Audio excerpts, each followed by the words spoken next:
Ladies and gentlemen, Clojure and sets.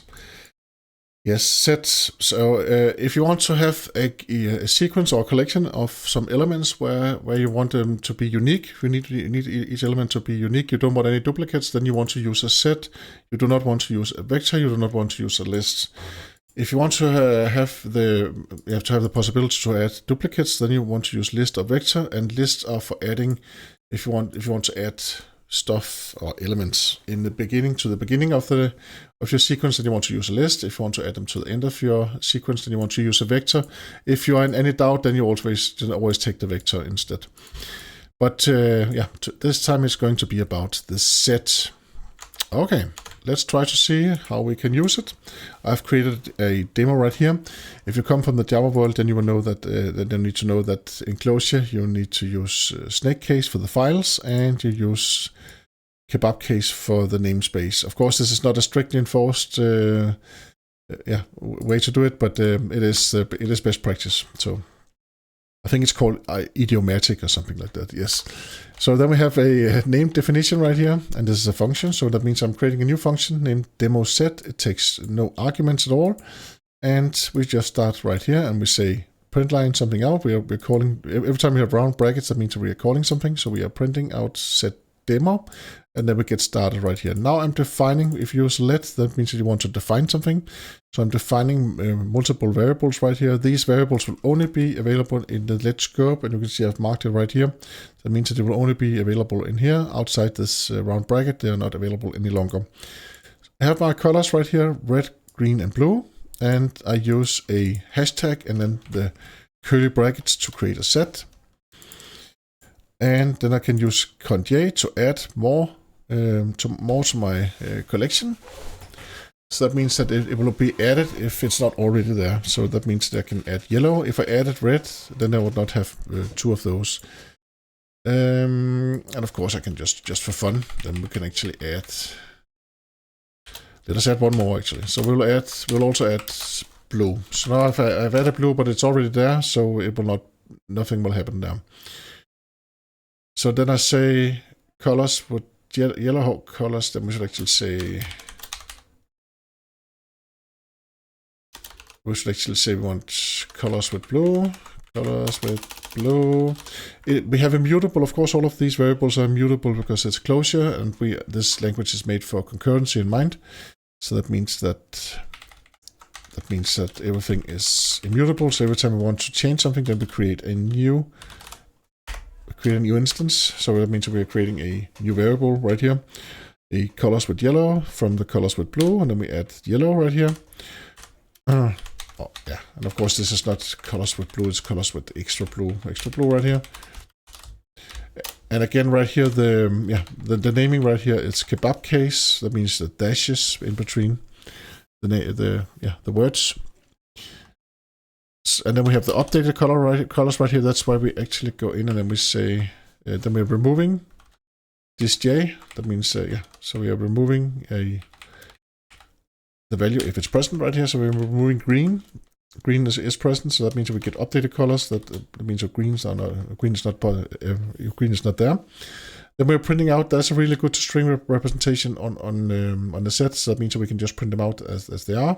We actually don't have to go through each of them just to print them out. Just print out the variable, and then we will get a good representation of what is actually going on there. Then we can ask, does it contain red? So we can ask if the set actually contains one of these values right here. And we can do the same with lists and vectors actually. So here we have contains green, contains red, and then we should, then we'll get yes or no. And then we look up the blue. We look up the blue color right there.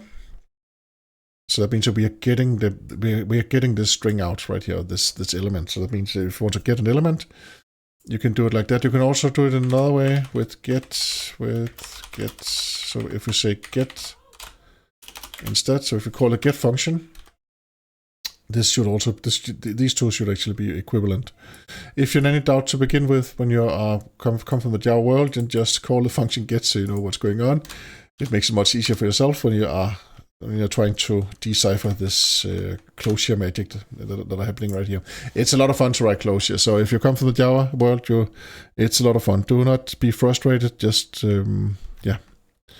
learn the language and also try to appreciate that you have to think about scope a bit more and that everything is immutable. I really like that at least.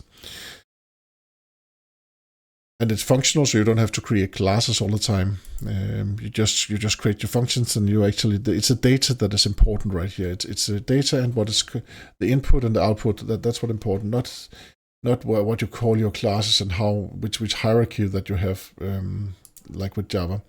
So it's much closer to the data, I would say. Here we have a main function. And of course, I'm calling demo set right here. Again, round brackets means that I'm calling something. And right here, I'm actually calling def in, means a name definition. I'm naming the main right here. And this is a doc string. And again, this, I forgot to rename it. It should be set demo, like this. And these are the arguments, so we actually take a lot of arguments in, and then we can use those arguments if we want to. We are not doing anything with those arguments right here. We're just calling demo set, where we are playing around with the set. So let us press play right here and see what's going on. First of all, original set. Here we get the string representation for the string representation for that. Blue, green, red, and then we have the updated set that is blue, yellow, red. And we can see that we don't have two. We forgot to print out the one with extra blue. Let me just do that. Extra blue sets or extra blue. Because of course we will see that there's only. And I'll just run it again. We'll see that there should only be one blue value, of course, also an extra blue. So right here, and that's because we're using a set. Had we been using a list, then we would get an extra blue inside our list. This is a set, so only unique values are inside the set. Okay. Contains red, true, and contains green, false, and that is because we are using the updated set when we ask about contains the different colors. Lookup blue, yes, then we get blue, then we get lookup blue with get, we get exactly the same value because it's they are equivalent. If whether you use get or not, that doesn't matter. Iterate through the set values, so that means that we get the values blue, yellow, red. Thank you very much for that, Clojure. Okay, so but actually, Mike, what happens when you're running the program? Yes, let's look what actually happens. We are calling the Clojure.jar file. It is compiling this the CLJ file to class files and then putting them inside the JVM. So you can see right here we have the Java exe right here. And then we have the Clojure main right here. So here we have it. So we actually call Clojure, and then all the files are being compiled into bytecode, and then it's being called and run inside the JVM. If you don't have patience for the Clojure to do that and for the JVM to start up every time, then you can use the REPL. That means that you actually have a JVM that is running all the time, and then you can just type in commands to it, and you have it right here, Clojure REPL, and you get this if you install the plugin, of course, and then you can just continue. Then you can just continue with actually running Clojure commands, and then you don't have to wait for the JVM to start up every time. Another way is to use Babaska. It's much faster because it uses Graal VM, and for most use cases, it is just as good as Clojure. Okay, so that was the set. Are there anything else? Yes, we want to do one more thing with the set, actually. I just forgot. I did something in the vector, and that was I wanted the index out, but there's no index with sets, so this should actually not work. So this is not. Let me just see what happens just for fun right here. If we code it on, I don't think we can code it on set. Can we do that? Update the colors, and then we say. We have to go up here actually, so we go up there.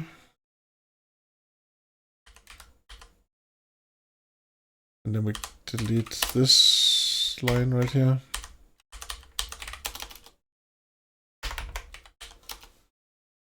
something happen right now, so I cannot. Why can't I do that? Let me just go up here.